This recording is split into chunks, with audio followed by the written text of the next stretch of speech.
صلی اللہ علیہ وسلم۔ وقت زیادہ ہو چکا ہے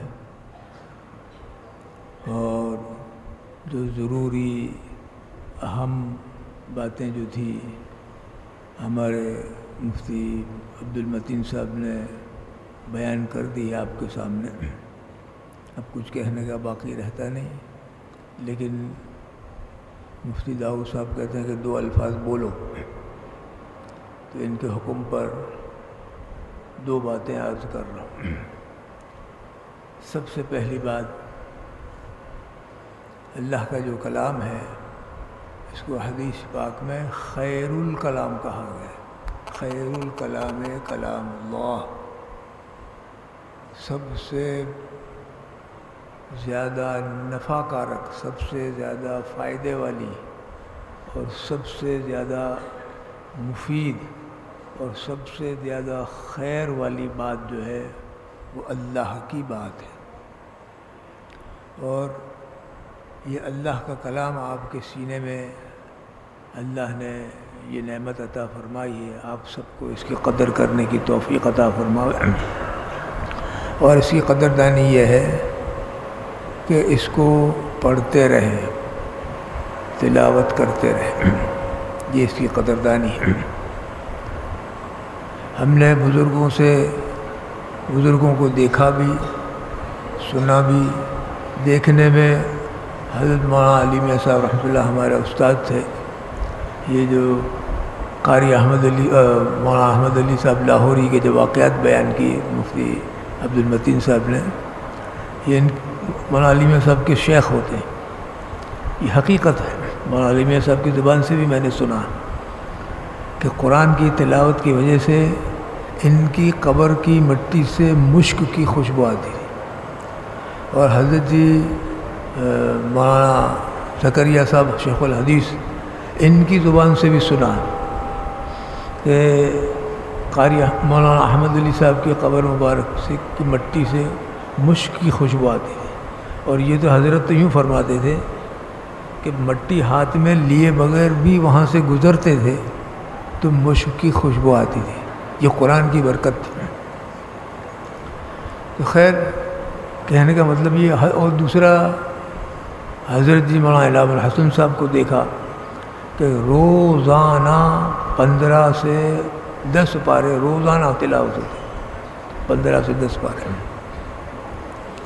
بلا جب بھی جاویں ان کے روم میں تو قرآن شریف ان کے ہاتھ میں ہو۔ اور یہ صرف طلبہ ہی کو نہیں، میں عمومی طور پر عرض کرتا ہوں، ہم سب مسلمانوں کا اس میں بہت بڑا قصور ہے کہ ہم نے قرآن کو پیٹھ پیچھے ڈال دیا ہے۔ اور قرآن قیامت کے دن ہم مسلمانوں کو سب سے پہلے یہ دعویٰ کرے گا کہ یا اللہ یہ وہ قوم ہے جنہوں نے مجھے پیٹھ کے پیچھے ڈال رکھا ہے۔ مفتی عبد المتین صاحب نے ایک شعر بھی پڑھا، ہم خوار ہوئے دنیا میں تاریخ قرآن ہوگا، ہم نے قرآن چھوڑ دیا۔ علامہ اقبال نے ایک جگہ ایک شعر میں لکھا ہے کہ صحابہ کی یہ صفت تھی کہ کسی بھی جگہ جاتے سوائے پاخانے کے کبھی بھی اپنی بغل میں سے قرآن کو نہیں ہٹاتے تھے، قرآن ہمیشہ ان کے ساتھ میں ہوتا تھا۔ آج قرآن کی جگہ ہمارے پاس موبائل آ گیا اور تلاوت چھوٹ گئی۔ تلاوت جیسی، حالانکہ اس کو تدبر کی کتاب ہے، یہ ہدایت کی کتاب ہے، خیر کی کتاب ہے، جتنا پڑھے گا اتنا اللہ سے لے گا۔ لیکن افسوس کی بات ہے کہ ہمارے عمومی طور پر تلاوت بھی چلی گئی۔ آج ہم عمومی طور کے اوپر یاسین شریف پر آ کر اٹک گئے، اللہ اس کو بھی باقی رکھے، لیکن تلاوت کو بڑھانے کی ضرورت ہے۔ اگر اللہ سے کوئی خیر لینا چاہتے ہیں تو تلاوت کو بڑھائیں، ایک بات یہ عرض کرنی ہے، اور تدبر کے ساتھ سمجھ کے پڑھیں۔ آج کل اس کا علماء کا ہمارے اوپر احسان ہے کہ گجراتی میں بھی انہوں نے ترجمے کر دیے، اور اب تو موبائلوں کے اندر میں ترجمے کے ساتھ بھی قرآن شریف آتے ہیں۔ قرآن شریف تلاوت کے لیے بھلے پڑھیں آپ، پارہ 2 پارہ 2.5 پارے جو پڑھنا ہو پڑھو، لیکن تلاوت کے ساتھ ضرور پڑھو۔ یہ مولانا علی میاں صاحب رحمۃ اللہ علیہ اس کی بہت تاکید کرتے ہیں بہت تاکید کرتے اور یوں فرماتے تھے کہ ہر دیہات کے اندر مکتب قائم کر کے ان کو کم سے کم دیہات کے بچوں کو قرآن شریف کے حافظ بناؤ، حافظ نہ بنتے ہو تو ناظرہ بھی سکھاؤ ان کو، قرآن صحیح کرواؤ ان کا۔ اور ہر دیہات میں میرا تو جی یہ چاہتا ہے کہ ہر دیہات میں ایک مکتب ہوا ہر دیہات میں۔ آج اپنے مانگرول شہر کے اندر دعوت و تبلیغ کی برکت سے کوئی دینی فضا بن گئی، یا جہاں دعوت تبلیغ کا کام ہے کوئی دینی فضا بن گئی، تو اب ماں باپ اپنے بچوں کو پڑھاتے ہیں۔ لیکن دیہاتوں کا کیا؟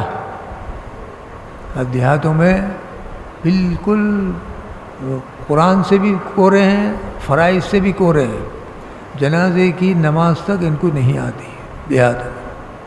اس لیے میں یہ حافظ حضرات سے کہہ رہا ہوں، کسی نہ کسی مسجد کو پکڑ لو، کسی نہ کسی دیہات کو پکڑ لو، بھلے ہمارا تنخواہ کم ہو لیکن اللہ پاک اس کے اندر برکت دے گا، اور اللہ پاک آپ سے کام لیں گے، اور اللہ تعالیٰ آپ کو کام کے لائق بنائیں گے اس قرآن کی برکت سے۔ اور دوسری بات یہ عرض کرنی تھی کہ اللہ ماشاء اللہ یہ جلسہ دیکھ کر کے آج تو بہت کافی احباب نے شرکت فرمائی۔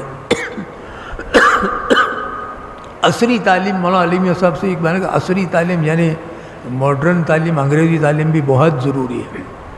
مدرسے بہت ہو گئے ہمارے، مدرسے دارالعلوم مکاتب بہت ہو گئے، لیکن دنیاوی تعلیم کے ساتھ مدارس کم ہے۔ یہ مفتی داؤد صاحب قابل تعریف ہی نہیں، قابل تحسین ہے کہ یہاں ماشاء اللہ یہ ایک ادارہ قائم کیا، اور بچوں کی قرآن کے حفظ کے ساتھ، عالمیت کے ساتھ انگریزی اس دور کی سب سے بڑی ضرورت ہے۔ سنیو میری بات برابر، انگریزی اس دور کی سب سے بڑی ضرورت ہے۔ کیوں کہ انگریزی کے بغیر اللہ کا کلام دوسروں تک نہیں پہنچ سکتا۔ ہاں، یہ مولانا علیمیہ صاحب کی بات عرض کر رہا ہوں۔ انگریزی میں ہم جتنے پیچھے رہیں گے اتنا ہم اپنے دین کو، اپنے کلام اللہ کو، اللہ کی بات کو غیروں تک نہیں پہنچا سکیں گے۔ یہ ادارہ کاشف العلوم قابل تحسین ہے کہ اللہ پاک نے ان سے 12ویں تک کی تعلیم لی، اللہ تعالیٰ ان کو اور آگے بڑھاوے، اور اللہ تعالیٰ ان کو اور ترقی عطا فرماوے۔ اور اس میں پورے تمام حضرات سے میں درخواست بھی کرتا ہوں کہ پورا تعاون کریں۔ مدارس بہت ہیں لیکن میرے دوست اور بزرگوں انگریزی کے ساتھ اور عصری تعلیم کے ساتھ نہیں ہیں، اور جس جگہ ہیں بھی تو مسلمانوں کو اپنا اسلامی چولا اتار کے انگریزی تعلیم حاصل کرنی پڑتی ہے۔ یہ اللہ کا بہت بڑا کرم ہے کہ اسلامی ماحول میں، اسلامی لباس میں اور اسلامی تمام اعمال کے ساتھ، عبادات کے ساتھ اللہ پاک نے یہ ادارہ ہم کو عطا فرمایا۔ ہم کو اللہ پاک اس کی قدر کرنے کی توفیق عطا فرما۔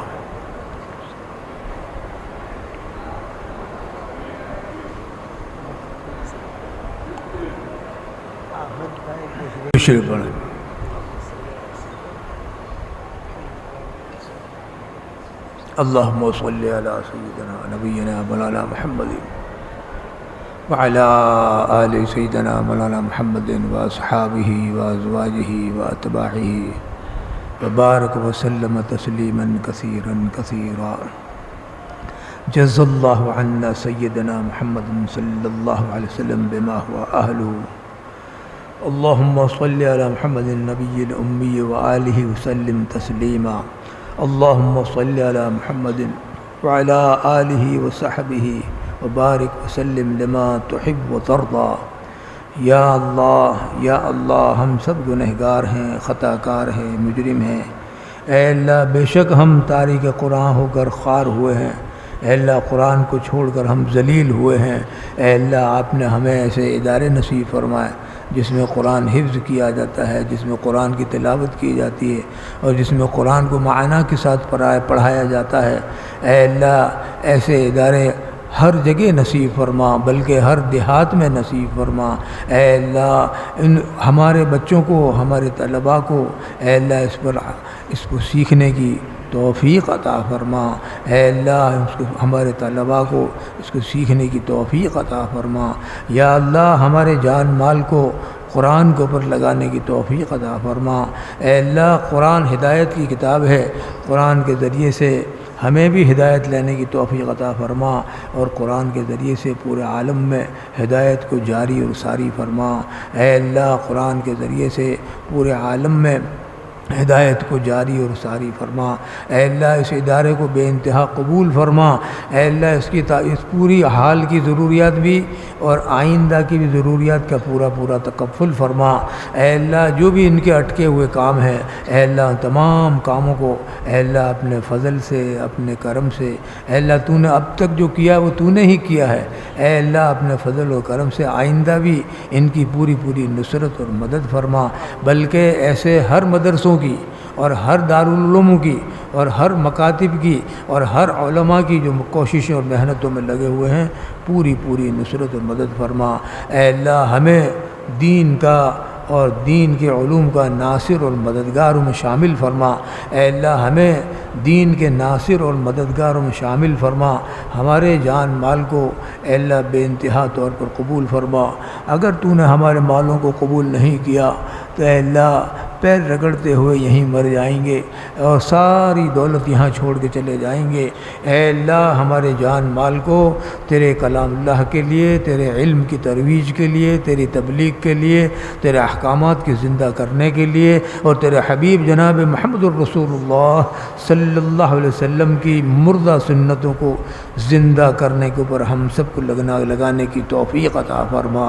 یا اللہ رسول پاک صلی اللہ علیہ وسلم نے قرآن کے متعلق اور قرآن کو دوسروں تک پہنچانے کے متعلق اور سیکھنے سکھانے کے متعلق، اور اے اللہ قرآن کو اے اللہ پورے عالم کے اندر پہنچانے کے متعلق جتنی بھی دعائیں کی ہیں، چاہے طلباء کے لیے کی ہوں یا علماء کے لیے کی ہوں، اے اللہ وہ تمام دعائیں ہمارے حق میں بھی قبول فرما، ہمارے علماء کے حق میں قبول فرما۔ یا اللہ ہمارے علماء کے حق میں قبول فرما، یا اللہ ہمارے طلباء کے حق میں قبول فرما۔ اے اللہ صحابہ نے بھی دعائیں کی ہوں گی، اے اللہ ہمارے پاس ایسے کوئی عمل نہیں ہے جس عمل کو آپ کے سامنے رکھ کر ہم مانگتے۔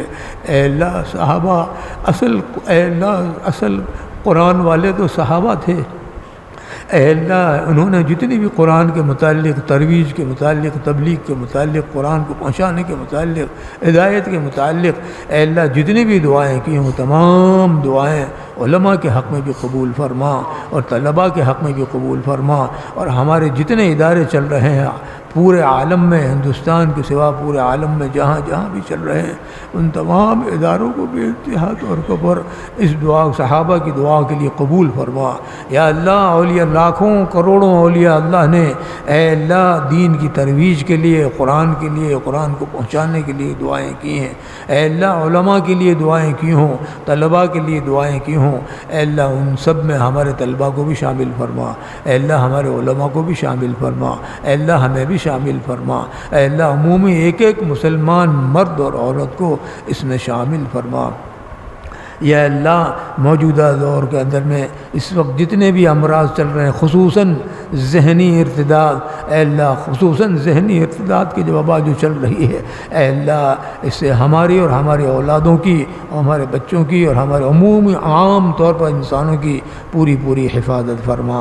اے اللہ ارتداد سے ہماری پوری حفاظت فرما، ہمیں ایمان کامل نصیب فرما، اے اللہ علم نافع عطا فرما، اے اللہ علم نافع عطا فرما، اے اللہ عمل کرنے والا علم عطا فرما، ایسا علم دے جس پر عمل کی توفیق ہو، اے اللہ ایسا عمل دے جس علم کے ساتھ ہو، اے اللہ ہم سب کو اس پر عمل کرنے کی توفیق عطا فرما۔ یا اللہ جو کچھ کہا سنا گیا ہے اے اللہ اس پر ہم سب کو عمل کرنے کی توفیق عطا فرما، ہماری دعاؤں کو جناب رسول اللہ صلی اللہ علیہ وسلم کے صدقے طفیل میں قبول فرما۔ یا اللہ جو حضرات بیمار ہیں اور بیماریوں کے سلسلے میں جنہوں نے دعاؤں کے لیے کہا ہے، اے اللہ خصوصاً حاجی احمد صاحب اور اللہ اس کے علاوہ بھی جو 3 صاحبوں نے دعاؤں کے لیے کہا ہے، اے اللہ ان سب کو پوری طریقے سے شفاء کامل عطا فرما، خصوصاً اس وبائی امراض سے ہر مسلمان مرد اور عورت کی آگے سے، پیچھے سے، دائیں سے، بائیں سے، اوپر سے، نیچے سے پوری طریقے سے حفاظت فرما۔ اے اللہ ایسی ہواؤں کو ہم سوال کرتے ہیں جو خیر لے کر آتی ہوں، اور اے اللہ ایسی ہواؤں سے ہم سب پناہ مانگتے ہیں جو شر لے کر آتی ہوں، بیماریاں لے کر آتی ہوں، برائیاں لے کر آتی ہوں۔ ایسی ہواؤں سے ہم سب کی پوری حفاظت فرما۔ ہماری دعاؤں کو رسول پاک صلی اللہ علیہ وسلم کے صدقے و طفیل میں قبول فرما۔ بفضل سبحان ربک رب العزت عما یصفون وسلام علی المرسلین والحمد للہ رب العالمین۔